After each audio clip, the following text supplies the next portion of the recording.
वालिद, चचा और दादा के कत्ल की पैरवी करने वाली दादू की लड़की उम्मे रुबाब को बड़ी कामयाबी मिल गई। दादू की मॉडल क्रिमिनल ट्रायल कोर्ट ने पीपल्स पार्टी के रुकने सिंध असम्बली नवाब सरदार चांडियों और उनके भाई बुरहान चांडियों को केस में मुलजिम करार दे दिया।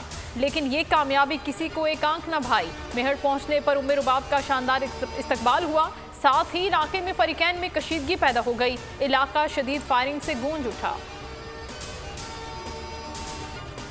कॉमेडी के बेताज बादशाह उमर शरीफ की तबीयत नासाज। पाकिस्तान का लेजेंड फनकार दुआओं का तलबगार, एक एक लम्हा हम करार। हुकूमत ने मेडिकल बोर्ड तश्कील दे दिया। अमरीका मुंतकिल करने के लिए इंतजामात जारी। वजीर इत्तलात और गवर्नर सिंध ने अयादत की। हर तरह के ताउन की यकीन दहानी करवाई। मुआविन खुसूसी फैसल सुल्तान कहते हैं डॉक्टर से उमर शरीफ के इलाज से मुतालिक बातचीत हुई है, हर मुमकिन मदद फराहम करेंगे। मुल्क भर में कंटोनमेंट बोर्ड के इंतखाबात आज होंगे। 41 कंटोनमेंट बोर्ड के 206 वार्ड्स में 1560 उम्मीदवार मैदान में हैं। सामान की तरसील मुकम्मल। बैलेट पेपर्स और पोलिंग का सामान प्रिजाइडिंग अफसरान के हवाले। पोलिंग सुबह 8 से शाम 5 बजे तक जारी रहेगी। अमन व अमान बरकरार रखने के लिए पुलिस, रेंजर्स और FC तैनात। हुकूमत इलेक्शन कमीशन पर हमला कर रही है। इलेक्शन कमीशन अपना इख्तियार इस्तेमाल करते हुए हमलावर होने वालों को नाअहल करे। बिलावल का मुतालबा, बोले तख्ते लाहौर और सिलेक्टेड का राज नहीं चाहिए। अगर नून लीग और मौलाना मान जाएं तो इस हुकूमत को निकाल सकते हैं। इलेक्शन चोरी करने के लिए इलेक्ट्रॉनिक वोटिंग मशीन इस्तेमाल की जाएगी। EVM से वही काम लिया जाएगा जो RTS सिस्टम बिठा कर लिया गया। ख्वाजा सादफी की तनकीद। मरियम औरंगजेब ने वज़ीर आज़म हाउस धांधली का हेडक्वार्टर करार दे दिया। शहबाज गिल का जवाबी वार, कहा ऑपोजिशन शफाफ इलेक्शन से क्यों घबराती है। इलेक्शन इलेक्ट्रॉनिक वोटिंग मशीन से ही होंगे। इंतखाबी इस्लाहात की राह में रुकावट के खिलाफ जद्दोजहद करेंगे। इलेक्ट्रिक बिल में KMC टैक्स की वसूली विफाक और सिंध हुकूमत आमने सामने। असद उमर कहते हैं बिजली बिल के जरिए KMC टैक्स की इजाज़त नहीं देंगे।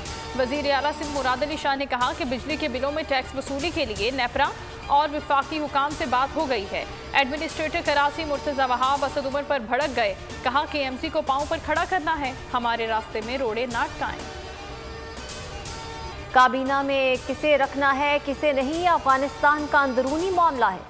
तर्जुमान तालिबान सुहेल शाहीन की बोल न्यूज़ के प्रोग्राम नेशनल डिबेट में गुफ्तगू, कहा अफगान सरजमीन किसी मुल्क के खिलाफ इस्तेमाल नहीं होगी। खिलाफ वर्जी करने वालों के खिलाफ कार्रवाई की जाएगी। 9/11 में कोई अफगान मुलव्वस नहीं था। अफगानिस्तान का मामला खित्ते के ममालिक के लिए अहम चैलेंज। पाकिस्तान का किरदार खित्ते में कलीदी मरकजी हैसियत इख्तियार कर गया। DGISI लेफ्टिनेंट जनरल फैज़ हमीद की मेज़बानी में चीन, ईरान, रूस, उज़्बेकिस्तान, तुर्कमानिस्तान, काज़ाकिस्तान और ताजिकिस्तान के इंटेलिजेंस सरबराहान की बैठक। अफगानिस्तान की सिक्योरिटी सूरत हाल पर तबादला ख्याल। खित्ते में देर पामनो इस्तेहकाम के लिए इक़दामात पर भी गुफ्तगू। 20 साल की जंग का खात्मा। काबुल की दीवारें अल्लाह की नुसरत और अमेरिका की शिकस्त के नारों से सज गईं। अफगानिस्तान में अमन की किरणें तुलू होना शुरू। जिंदगी की रौनकें लौट आईं। वो न्यूज़ के कैमरे की आंख ने काबुल के मनासिर को कैद कर लिया। सड़कों पर दौड़ती गाड़ियां, बाजारों में रौनक और एयरपोर्ट के रनवे पर जहाज़ों की आमदोरफ्त जारी। काबुल में तालिबान हुकूमत की हिमायत में बापर्दा ख़वातीन ने बड़ी रैली निकाली। मैदानी जंग में जुर्रत और बहादुरी की तारीख रकम करने वाले जंग सितंबर के हीरो मेजर राजा अजीज भट्टी शहीद का 56वां यौम शहादत। कौम का अजीम सपूत की कुर्बानी पर खिराज अकीदत। बेमिसाल शुजात के एतराफ़ में मेजर अजीज भट्टी शहीद को निशान हैदर से भी नवाजा गया। और पाकिस्तानी पहलवान इनामबख्श की शानदार कारकर्दगी, एक और गोल्ड मेडल जीत लिया। World beat wrestling series final अपने नाम कर ली। मेडल कौमी एटमी साइंसदान डॉक्टर अब्दुल कदीर खान के नाम। एक और पाकिस्तानी पहलवान जमान अनवर ने ब्रॉन्ज मेडल हासिल किया।